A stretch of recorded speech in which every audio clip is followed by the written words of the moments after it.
Another year and another trip to Romania.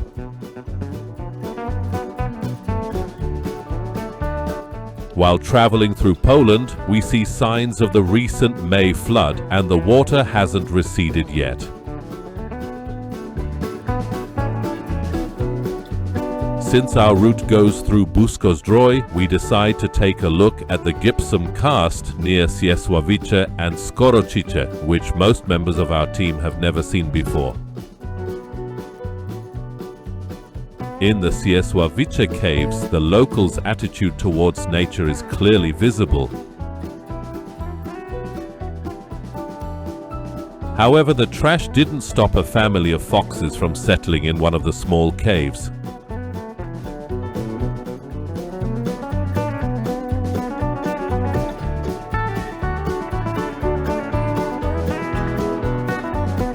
There are 4 cubs, and people watching them from afar doesn't seem to bother them much. From Ciesławice, we move on to Skorocice.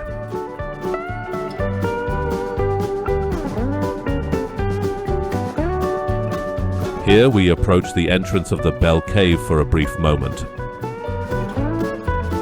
Alright, but this film was supposed to be about the Romania trip. Time is pressing and many kilometers lie ahead of us. We finally arrive in Romania.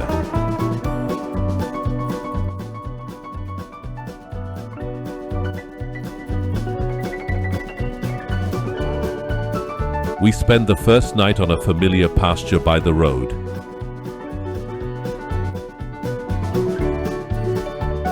In the morning we move to the Sighistel Valley area.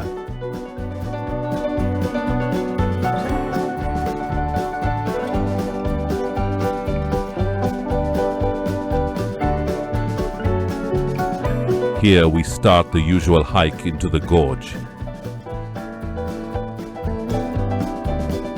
In the past year, violent storms have turned the comfortable path into a real jungle.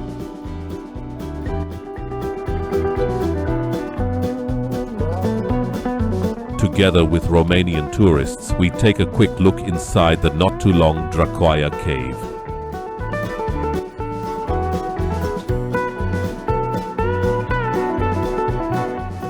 At the end of the gorge, there are 2 larger caves. However, it turns out that the more interesting one, Coliboia, is now protected by a sturdy gate blocking the entrance.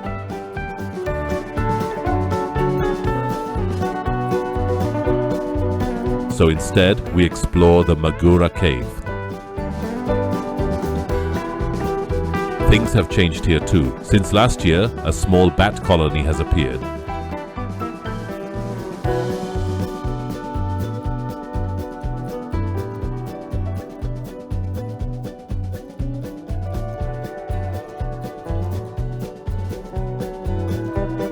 We spend some time on a photo session in the cave. The photos turn out great, especially since it's so wet now that normally dry caves have turned into lakes. Some of them make it impossible to pass through usually dry corridors.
We camp at the mouth of the gorge.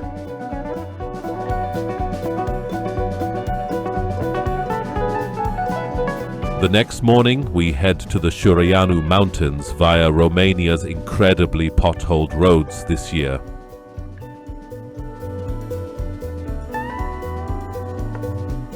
On the way, among post-communist ruins of factories, we visit one of the most beautiful Gothic castles in Europe, the Corvin Castle in Hunedoara. Renovation works have been ongoing for years, but like many things in Romania, progress is painfully slow.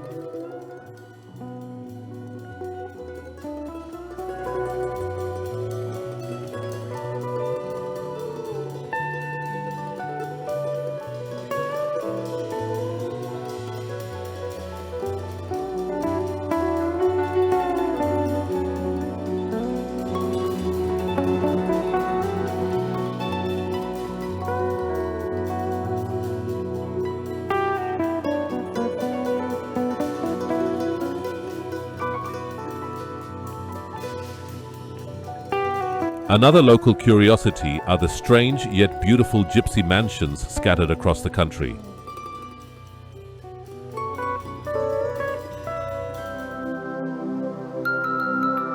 We meet the Brzești team who invite us to their camp.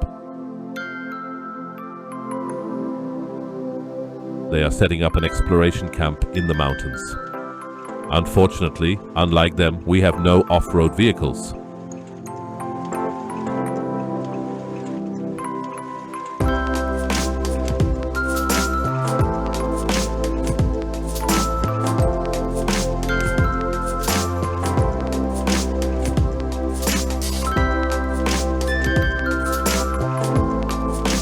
We admire how well prepared our Brzești colleagues are for the local conditions.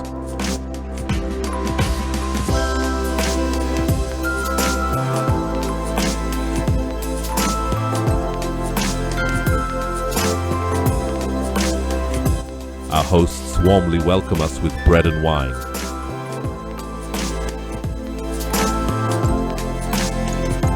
The greatest attraction of this region is probably Romania's most spectacular water cave, Sura Mare. Unfortunately, a full day of heavy rain fell onto already soaked ground in the meantime.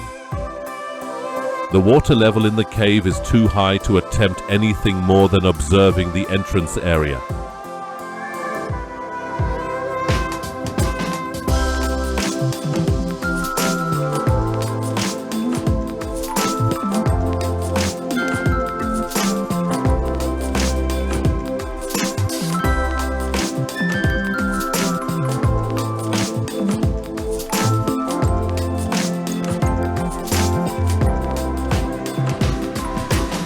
The cave lies near the village of Ciur Ponor. It's a strange village where, like in Venice, streams replace roads.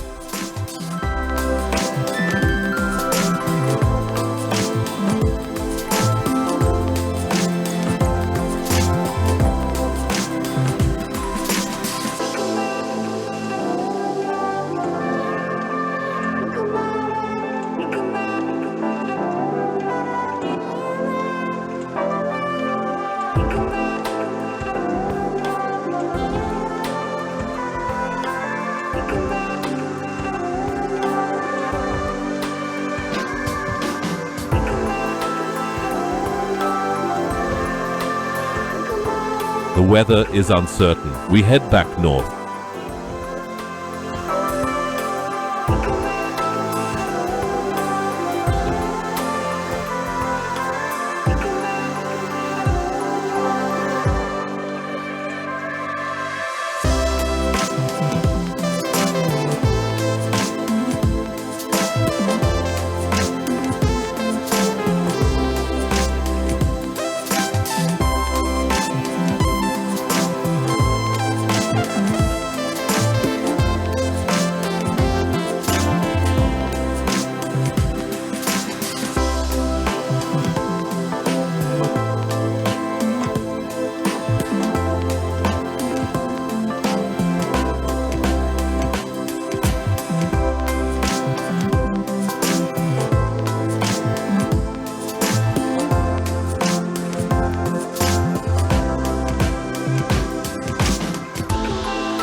we arrive at a tried and true agritourism spot. Surprisingly, prices have dropped since last year, but apparently only here, as shop prices went the opposite way.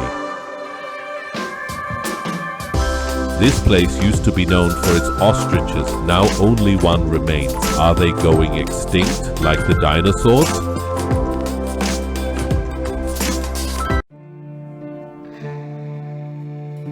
We head for the Ciur Ponor cave.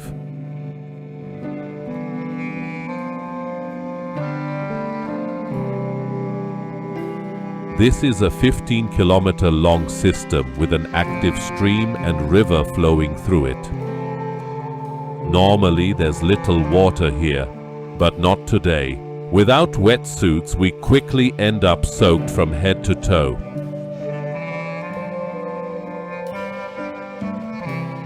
Particularly difficult are the low crawls and the waterfalls we have to run through. Another downpour is looming, so we decide to turn back.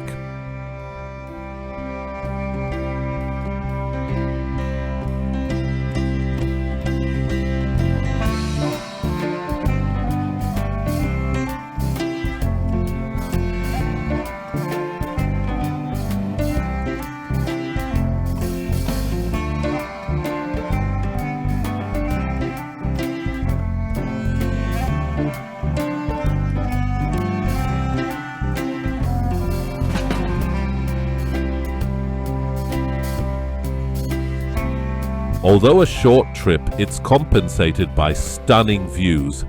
The cave is located in a very scenic area.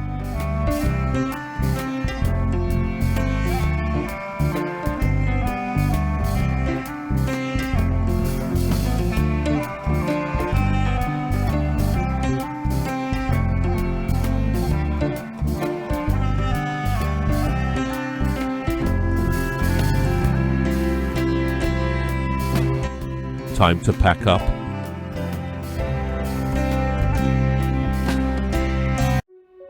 On the way back to Poland, we decide to try visiting the tourist section of the Domica Baradla Cave. Unfortunately, a second wave of flooding hit both Hungary and Slovakia.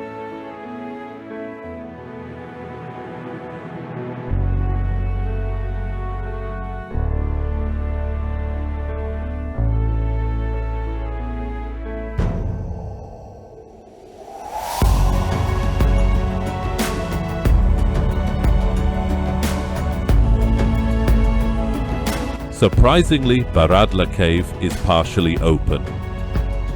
Unfortunately, the tourist route on the Hungarian side isn't as interesting as on the Slovak side.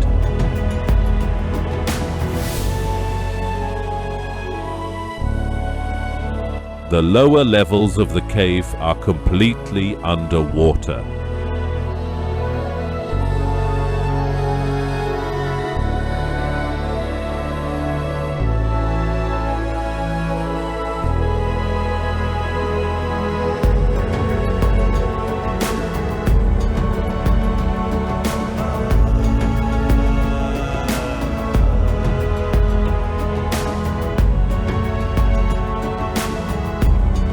A typical sound and light show follows.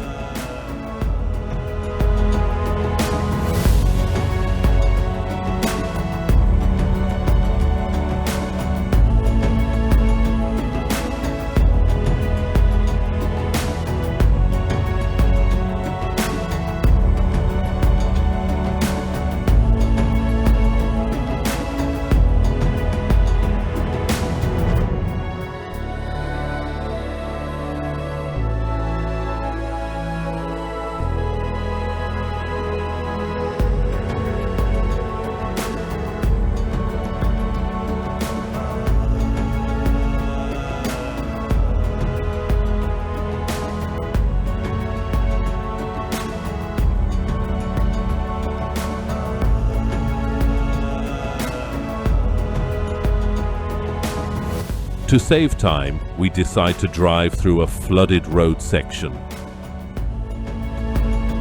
We almost make it, One car did cross it, but then couldn't go any further. We dry the air filter and in the meantime grab a bite before continuing the journey, this time with a sock replacing the air filter.